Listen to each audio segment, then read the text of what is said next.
ایوب علیہ السلام انبیاء کی جماعت میں سے ایک ہستی ہیں۔ اللہ تعالیٰ نے صبر کے معاملے میں بطور خاص ان کا تذکرہ فرمایا ہے، لوگوں کے لیے ایک مثال اور نمونہ ٹھہرایا ہے۔ اللہ تعالیٰ نے آپ کو آپ کی قوم سوران کی طرف مبعوث فرمایا۔ یہ قوم ملک شام میں رہائش پذیر تھی۔ آپ بہت زیادہ مالدار تھے۔ اللہ تعالیٰ نے آپ کو بہت زیادہ نعمتوں سے نوازا تھا۔ آپ کے پاس بے شمار مویشی تھے، لا تعداد نوکر چاکر تھے۔ اللہ نے آپ کو بہت سی زرعی زمین بھی عطا فرمائی تھی۔ آپ تاجر بھی تھے۔ تجارت کا سلسلہ دور دور تک پھیلا ہوا تھا۔ اللہ تعالیٰ نے آپ کو کثیر اولاد بھی عطا فرمائی تھی۔ آپ کے ہاں 7 بیٹے اور 7 بیٹیاں تھیں۔ آپ خود بھی صحت مند اور طاقتور تھے۔ آپ کے اصحاب کی تعداد بھی کافی تھی۔ گویا اللہ تعالیٰ نے آپ کو گوناگون نعمتوں سے نوازا تھا۔ آپ روئے زمین پر نعمتوں سے مالا مال شخص تھے۔ اللہ تعالیٰ نے آپ کو آزمانا چاہا تاکہ بعد میں آنے والے لوگوں کے لیے آپ صبر کی مثال بن جائیں۔ آخر صبر کا مرحلہ شروع ہو گیا۔ آپ کا سب مال و متاع ہلاک ہو گیا، یہاں تک کہ آپ فقیر ہو گئے۔ آپ کی زندگی ہی میں آپ کی ساری اولاد اللہ کو پیاری ہو گئی۔ کسی کا ایک بیٹا بھی فوت ہو جائے تو وہ کتنا غمگین ہوتا ہے، متاثر ہوتا ہے۔ سیدنا یعقوب علیہ السلام پر غم کس طرح طاری ہوا، یہاں تک کہ آپ کی آنکھوں کی بینائی تک جاتی رہی۔ مارے غم کے وہ گھل گئے تھے، جبکہ ان کا کوئی بیٹا فوت نہیں ہوا تھا، اور ادھر 7 بیٹے اور 7 بیٹیاں فوت ہو گئے۔ یہی نہیں، تمام مال مویشی ہلاک ہو گئے۔ معاملہ اس پر بھی ختم نہیں ہوا، آپ شدید مرض میں مبتلا ہو گئے۔ بیماری اس قدر شدید تھی کہ آپ چلنے پھرنے سے معذور ہو گئے، اٹھنے کی سکت نہ رہ گئی، یہاں تک کہ آپ کا گوشت گرنے لگا۔ آپ کی آزمائش انتہا کو پہنچ گئی۔ اب آپ کے ساتھی بھی آپ کا ساتھ چھوڑنے لگے۔ انہیں خوف محسوس ہوا کہ کہیں ان کی بیماری انہیں بھی نہ لگ جائے، کہیں یہ کوئی ایسی بیماری نہ ہو جو ایک سے دوسرے کو لگتی ہو۔ اس طرح سوائے 2 کے سب ساتھی آپ کا ساتھ چھوڑ گئے، کوئی آپ کے قریب نہ آتا تھا۔ جو 2 ساتھی ساتھ چھوڑ کر نہیں گئے تھے وہ بھی ذرا دور کھڑے ہو کر بات کرتے تھے۔ آپ کی خدمت کے لیے بس آپ کی بیوی رہ گئیں۔ وہ بہت وفادار بیوی تھی۔ یہ زوجہ محترمہ آپ کی خدمت کرتی، آپ کو کھلاتی پلاتی، آپ کو نہلاتی۔ پھر نوبت یہاں تک پہنچی کہ سارا ہی مال بالکل ختم ہو گیا۔ اب بیوی صاحبہ نے اجرت پر لوگوں کے گھروں میں کام کرنا شروع کیا تاکہ کچھ کما کر لائیں اور خامن پر خرچ کر سکیں۔ یہ تھے اللہ کے نبی ایوب علیہ السلام۔ اتنی بڑی آزمائش میں پورے اترے۔ آزمائش بھی 1-2 ماہ نہیں، پورے 12 برس جاری رہی، اور ایک قول کے مطابق 18 برس جاری رہی۔ آپ اس دوران مجسمہ صبر بنے رہے۔ آپ نے کبھی کسی سے شکوہ تک نہ کیا، یہاں تک کہ کبھی زوجہ محترمہ سے بھی شکوہ نہ کیا۔ سال ہا سال اسی حالت پر گزر گئے۔ ایک بار آپ کی بیوی نے عرض کرنے کی ذرا ہمت کی اور کہا، آپ اللہ کے رسول ہیں، اگر اللہ کے حضور دعا کریں تو وہ آپ کی بیماری کو ختم فرما دیں گے، آپ کی حالت کو بدل دیں گے۔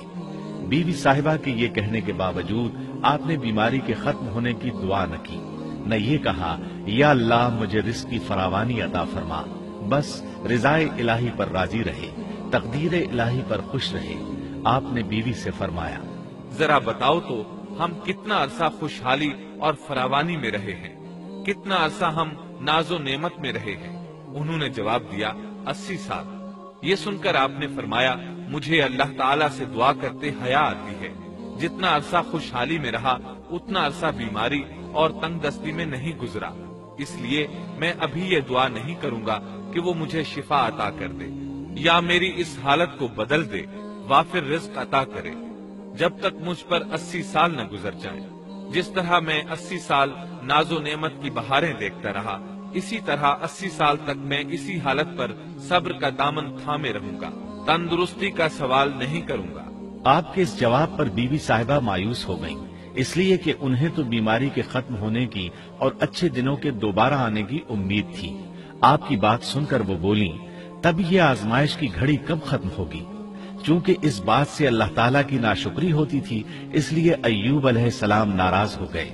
انہوں نے اللہ کے نام کی قسم کھائی کہ اگر اللہ تعالیٰ نے مجھے شفا عطا فرمائی تو میں انہیں 100 کوڑے ماروں گا۔ دوسری طرف نوبت یہاں تک پہنچی کہ لوگوں نے آپ کی بیوی صاحبہ کو کام دینے سے انکار کرنا شروع کر دیا۔ ان کا خیال تھا کہیں ان کے شوہر کی بیماری انہیں بھی نہ لگ جائے۔ وہ سمجھتے تھے کہ ایوب علیہ السلام کی بیماری چھوت کی ہے، لہٰذا یہ بیماری ان کی بیوی کے واسطے سے انہیں بھی لگ سکتی ہے۔ جب معاملہ یہاں تک پہنچ گیا تب آپ نے ایک چھوٹی سی بات کہی، اس میں بھی کوئی واضح دعا نہیں تھی، جبکہ اس وقت سے بڑھ کر دعا کے لیے کون سا وقت ہو سکتا تھا۔ آپ کی اس بات کو اللہ تعالیٰ نے قرآن مجید میں بیان فرمایا ہے۔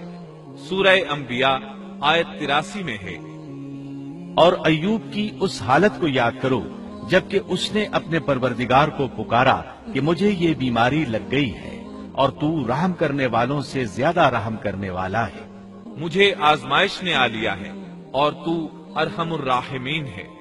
مطلب یہ کہ آپ نے واضح الفاظ میں دعا نہیں فرمائی، یہ نہیں فرمایا الہی مجھے تندرستی عطا فرما، الہی مجھے رزق عطا فرما اور میری حالت ایسی ایسی ہو گئی ہے، تو رحیم و کریم ہے، بلکہ یوں کہا وَأَنْتَ أَرْحَمُ الرَّاحِمِينَ، عرض کیا میری نسبت میری حالت کو تو ہی بہتر جاننے والا ہے۔ اللہ تعالیٰ نے دوسری آیت میں آپ کی حالت کو اس طرح بیان کیا ہے۔ سورہ صاد آیت 41 میں اللہ تعالیٰ فرماتے ہیں، اور ہمارے بندے ایوب کا بھی ذکر کر جبکہ اس نے اپنے رب کو پکارا کہ مجھے شیطان نے رنج اور دکھ پہنچایا ہے۔ گویا آپ نے اس بیماری اور مصیبت کو اللہ تعالیٰ کی طرف منسوب نہیں فرمایا، بلکہ اللہ تعالیٰ کو اس سے مبرہ و پاک ٹھہرایا اور اسے شیطان کی طرف منسوب کیا۔ یوں نہیں کہا اللہ تو نے مجھے مصیبت میں ڈال دیا، بلکہ اس کو غیر اللہ یعنی شیطان کی جانب منسوب کیا۔ حدیث میں بھی اسی طرح آتا ہے، برائی تیری طرف سے نہیں ہے۔ آپ نے اپنی حالت کو بھی ایسے ہی پیش کیا اور یوں عرض کیا، اللہ تعالیٰ نے آپ کی التجا کو اسی لمحے شرف قبولیت سے نوازا۔ کتنے ہی موقع ایسے آئے تھے کہ اس سے قبل بھی آپ دعا کر سکتے تھے اور وہ قبول ہو جاتی، لیکن آپ نے صبر کا دامن تھامے رکھا۔ اسی لیے مدتوں سے ضرب المثل چلی آ رہی ہے صبر ایوب۔